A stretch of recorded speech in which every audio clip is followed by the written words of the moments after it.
শীতের সকালে দেরি করে ঘুম থেকে উঠেও যেভাবে একা হাতে তাড়াতাড়ি গুছিয়ে কাজ করে নিজের জন্য সময় বার করি।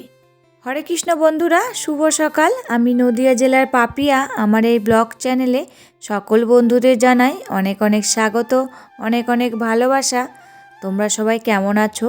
আশা করছি তোমরা যে যেখানে আছো সবাই খুব ভালো আছো আর সুস্থ আছো। আজকে হচ্ছে রবিবার, এখন সকাল 7:30 বাজে। এখন থেকে তোমাদেরকে সাথে নিয়ে ব্লগটা শুরু করছি। আশা করছি ব্লগটা ভালো লাগবে। আজকের ভিডিওটা শুরু করলাম এই যে বাসি বিছানাটা গোছাতে গোছাতে। তবে যাই হোক বন্ধুরা, ভিডিওটা স্কিপ না করে সম্পূর্ণ ভিডিওটা দেখার অনুরোধ থাকলো। আজকে কিন্তু আমার ঘুম থেকে উঠতে অনেকটাই দেরি হয়ে গেছে। এই যে 7:30 বেজে গেছে। আর দুষ্টুর কিন্তু 7টায় পড়া ছিল। দুষ্টু যখন ওঠে তখন 7:10-15 বাজে, তখন ডাকছে, ও মা তাড়াতাড়ি ওঠো, আমার পড়া আছে না, আজকে দেরি হয়ে গেল। তখন যেন তাড়াতাড়ি করে উঠেছি, তারপরে দুষ্টুকে রেডি করিয়ে পড়তে দিয়ে এসেছি, তারপরে কিন্তু আমি এই যে কাজে লেগেছি। আজকে কিন্তু ঘুম থেকে উঠতে অনেকটাই দেরি হয়ে গেছে। তা আর কী করা যাবে, একা হাতে সংসারের সমস্ত কাজ তো গুছিয়ে আমাকেই করতে হবে। তার জন্যে কিন্তু খুব তাড়াতাড়ি আজকে কাজগুলো করে নিজের জন্য একটু দুপুরবেলায় সময় বের করেছিলাম। তবে দেখো, গল্প করতে করতে কিন্তু বাসি বিছানাটা সুন্দর করে গুছিয়ে নিয়েছি, আর চাদরটাও কিন্তু একটু টান টান করে দিয়েছি। তারপরে এই যে সোফাটা রয়েছে, সোফাটাই এখন গুছিয়ে নিচ্ছি। সোফাটা তো গোছানো হয়ে গেল, এবার টেডিগুলো যেখানে থাকে সোফার পরে সুন্দর করে গুছিয়ে রাখছি। আর সোফাটা তো তোমাদেরকে বলি দিনের বেলায় অনেক কয়বার গোছাতে হয়। যখনই কিন্তু সোফার পরে বসি সোফার কভারটা একটু জড়িয়ে যায়, তার জন্যে কিন্তু দিনে অনেক কয়বার গুছাতে হয়। তা দেখো, আমাদের ঘরটা কিন্তু সুন্দর করে গুছিয়ে নিয়েছি। এবারে যে বাসি ঘরটাও কিন্তু ঝাড় দিয়ে নিচ্ছি। শীতের সকালে ঘুম থেকে উঠতে যদি একটু দেরি হয় না, কাজ করতে কিন্তু অনেকটাই সমস্যায় পড়তে হয়।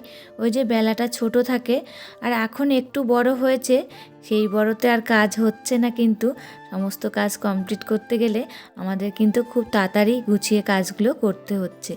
তবে যাই হোক বন্ধুরা, গল্প করতে করতে আমাদের ঘরটা তো ঝাড় দেওয়া হয়ে গেল।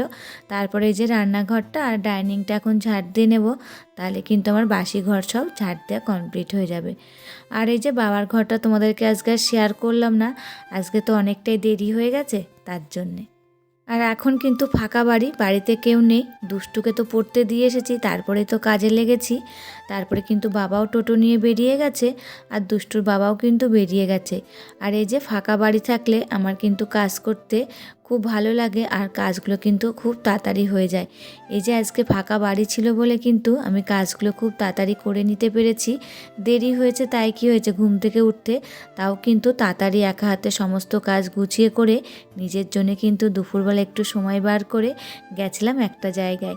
সেটা কিন্তু তোমাদেরকে আর শেয়ার করিনি, যেহেতু ভিডিওটা বড় হয়ে যায় আমার, আর ভিডিওতে তো সেরকম ভিউজ আসে না, তার জন্য কিন্তু আমি আর বড় ভিডিও সেরকম করি না। ওই 10 মিনিটের ভিতরেই রাখি। আজকে কিন্তু তাও 10 মিনিট ভিডিও আমার হয়নি। আর তোমাদের সাথে গল্প করতে করতে কাজগুলো কিন্তু আমার খুব তাড়াতাড়ি করা হয়ে যায়। আর দেখো, গল্প করতে করতে কিন্তু ঘর মোছা, তারপরে হচ্ছে উঠোন ঝাড় দেওয়া হয়ে গেছে। আর এদিকে তো স্নান করে নিয়েছি, আর এখন একটু এই যে রেডি হয়ে নিচ্ছি। আর শীতকালে একটু ক্রিম না মাখলে গা হাত পাগুলো চচ্চর করে, তার জন্য কিন্তু ক্রিমটা মেখে নিচ্ছি। আর আজকে তো পুজো দিতে পারবো না আমি, ওই যে দুষ্টুর বাবা গোপুসোনাকে দিয়ে গেছে, আবার দুপুরবেলায় এসেও দেবে, আবার সন্ধ্যাও দেখাবে কিন্তু। তবে যাই হোক, দেখো গল্প করতে করতে রেডি হয়ে গেছি। তারপরে কিন্তু চলে এসেছি রান্নাঘরে। রান্নাঘরে এসে আগে বাসনের ঝাঁকাটা নামিয়ে নিচ্ছি, আর বাসনগুলো অন্য ঝাঁকায় আবার রেখে দেব। তারপরে কিন্তু গ্যাসটা আর গ্যাসের স্ল্যাবটা মুছে নিচ্ছি, যেহেতু কালকে রান্না বান্না হয়নি, তার জন্য কিন্তু আজকে একবার মুছে নিচ্ছি সকালবেলায়। আর প্রত্যেক দিন সকালে কিন্তু আর একবার করে মুছে নিই, প্রত্যেক দিন তো আর শেয়ার করা হয় না, যেদিন পারি সেদিনকেই তোমাদেরকে সকালবেলায় শেয়ার করি, নয়তো কিন্তু দুপুরবেলায় শেয়ার করি। আর আজকেও কিন্তু দুপুরে সেরকম রান্না বান্না করব না, তা তোমাদের সাথে দুপুরে রান্নাটা কিন্তু শেয়ার করিনি। ওই যে বললাম একটা জায়গায় গেছিলাম, তার জন্যে কিন্তু। দেখো গ্যাসের স্ল্যাবটা আর গ্যাস ওভেনটা কিন্তু মোছা হয়ে গেল। এবার আমি চা বসিয়ে দেব।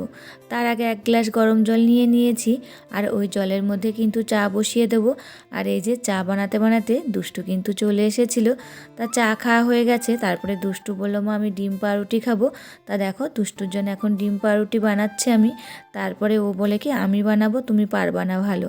তারপরে কিন্তু বাদবাকিটা ও বানিয়েছিল, সেটা কিন্তু আমাকে ভিডিও করতে দিইনি। এই পর্যন্ত আমি বানিয়েছি, সেটাই তোমাদেরকে শেয়ার করেছি। ডিম পাউরুটি দুষ্টু বানিয়েছিল, তারপরে আমি আর দুষ্টু খাওয়া দাওয়া করার পর এই যে যত বাসন ছিল সেই বাসনগুলো এখন মেজে ধুয়ে নিচ্ছি। আর এই যে বাসন মাজার পর আর কোনো কিন্তু ভিডিও করিনি, একেবারে তোমাদের সাথে আবার সেই বিকেলবেলায় দেখা করছি। আজকে তো দুপুরে রান্না বান্না করিনি, তার জন্য কিন্তু শেয়ার করিনি। আজ যে জায়গাটায় গেছিলাম এখন কিন্তু চলে এসেছি। তারপরে যখন তো বিকেল হয়ে গেছে আর এই যে জানলাগুলো সব দিয়ে দিচ্ছি। কি বলো তো মশা ঢুকে যাবে, আর ঠান্ডাও পড়েছে খুব, তার জন্য কিন্তু জানলাগুলো দিয়ে দিলাম। তারপরে এই যে ঘরে চলে এসেছি, এসে নিচে কার্পেটটা পেতে দিচ্ছি। আর এই যে খুব ঠান্ডা পড়েছে আর সানে কিন্তু তো খালি পায়ে হাঁটাই যাচ্ছে না, আমরা কিন্তু খালি পায়ে হাঁটিও না, চটি পায়ে দিয়েই হাঁটি। তারপরে দুষ্টুর বাবার সন্ধ্যা দেখানো হয়ে গেছে আর এই যে এখন চা বসিয়ে দিয়েছি। আর আমার প্রিয় বন্ধুদের এখন নামগুলো নিয়ে নিচ্ছি। মধুশ্রী মান্না, সকাল সন্ধ্যা daily blog, S family, happy happy মন daily blog, Swapnaka family, Deepika family, Susmita Das, JB kitchen, JS শখের রান্নাঘর, দীপেনটেক্স ব্লগ, সোমাস রান্নাঘর। সকল বন্ধুদের জানাই অসংখ্য অসংখ্য ধন্যবাদ আর ভালোবাসা। এইভাবে তোমরা আমার পাশে থেকো আর আমাকে প্রচুর প্রচুর ভালোবাসা দিও। চা খাওয়া তো হয়ে গেল, তারপরে 9টার সময় ভাত বসিয়ে দিয়েছি আর আলু ভাতে দিয়েছি, ঘি রয়েছে ওটাতেই কিন্তু রাতে হয়ে যাবে। আর এখন এই যে মটরের ডালে বড়া করে নিচ্ছি। তা কি বলতো আলু ভাতে ঘি আর মটরের ডালের বড়া, তার সঙ্গে গরম গরম ভাত কিন্তু ভালোই লাগে খেতে। আর এরকম কিন্তু আমাদের বাড়িতে সবাই পছন্দ করে, তার জন্যে কিন্তু রাতে আর কোনো রান্না করিনি, এরকম সেদ্ধ ভাতই করে নিয়েছি। আর ভিডিওটির এই পর্যায়ে এসে আমার প্রিয় বন্ধুদের কাছে ছোট্ট একটা রিকোয়েস্ট করে যাই, ভিডিওটি ভালো লাগলে প্লিজ একটা লাইক করো। তোমাদের একটা লাইকে পরবর্তী ভিডিও বানাতে আমাকে মোটিভেট করে। আর আমার নতুন কোনো বন্ধুরা ভিডিওটি দেখে থাকলে এই ভিডিওটা তোমাদের কোথাও ভালো লাগলে প্লিজ কমেন্ট করে জানিও। আর চাইলে আমার চ্যানেলটাকে সাবস্ক্রাইব করে রাখতে পারো। আর যারা চ্যানেলটাকে সাবস্ক্রাইব করে রেখেছো তাদেরকে অসংখ্য অসংখ্য ধন্যবাদ আর ভালোবাসা। তোমাদের সাথে গল্প করতে করতে দেখো বড়াগুলো কিন্তু আমার ভাজা হয়ে গেল। আর বড়াগুলো কিন্তু একবারে ভাজা হয়নি, 3বারে ভেজেছি, 2বার বড়া ভেজেছি। আর এই যে এখন সর্ষের ফুলে বড়া করে নিচ্ছি। কালকেও যে কৃষ্ণনগর জ্যাঠা শ্বশুরবাড়ি গেছিলাম, ওখানে যে মাঠগুলো তোমাদের সাথে শেয়ার করেছিলাম, সেখান থেকে কিন্তু এই যে ফুলগুলো নিয়ে এসেছিলাম, সেই ফুলগুলোই কিন্তু এখন বড়া ভেজে নিচ্ছি। আর খেতে কিন্তু বেশ ভালোই লাগছিল। কি বলতো একটু তেতো তেতো লাগছিল, কিন্তু বেশ ভালোই লাগছিল খেতে গরম ভাতের সাথে। ফুলের বড়াগুলো তো ভাজা হয়ে গেল, তারপরে কিন্তু আলু সিদ্ধটা মাখিয়ে নিয়েছি, সেটা তোমাদেরকে শেয়ার করিনি। তারপরে ওদের 3জনের জন্য এই যে ভাত রেডি করা হয়ে গেছে। আর ফ্রিজে একটু তরকারি ছিল, সেটাই বের করে নিয়েছি। তবে যাই হোক বন্ধুরা, আজকের ভিডিওটা এই পর্যন্তই। আবার দেখা হবে নতুন একটি ভিডিওর সাথে। ততক্ষণে তোমরা ভালো থাকবে, সুস্থ থাকবে আর সাবধানে থাকবে। পরিবারের